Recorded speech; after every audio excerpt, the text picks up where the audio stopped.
તે માટે અમે ત્યાં પ્રતિમા સ્થાપિત કરતા હતા। ત્યારે આ ભાજપના સાંસદ મનસુખભાઈ વસાવા, 3 જિલ્લાની પોલીસ અને એમના RSS વાળાએ આપણને ત્યાં પ્રતિમા સ્થાપતા અટકાવી દીધા હતા અને પ્રતિમા સ્થાપતા આપણા ઘણા લોકોને ડિટેન કર્યા હતા। 3 જિલ્લાની પોલીસ અમને પકડવા માટે આવી હતી, છતાં આપણે એમનાથી ડર્યા નથી અને બિરસા મુંડાની પ્રતિમા ડેડિયાપાડામાં સ્થાપિત કરી છે। ત્યારે આજે દેશના વડાપ્રધાનને આજે ડેડિયાપાડા આવવું પડે એ આપણા બધાની તાકાત છે।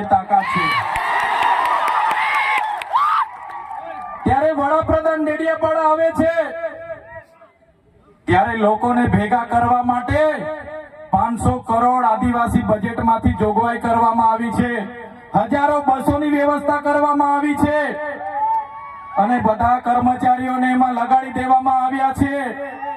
આજે ડેડિયાપાડાના ગામડાઓમાં ટીડીઓ ના મળે, તલાટીઓ ના મળે એવા ગામડાઓની ગલીઓમાં આ ગુજરાતના નાયબ મુખ્યમંત્રી, એમના મંત્રીઓ, એમના સાંસદો, એમના ધારાસભ્ય ડેડિયાપાડાના ગલીઓમાં 4 દિવસથી ફરે છે। જે લોકો એસી ચેમ્બરોમાંથી બહાર નહોતા આવતા, જે લોકો ગાંધીનગરમાં પડે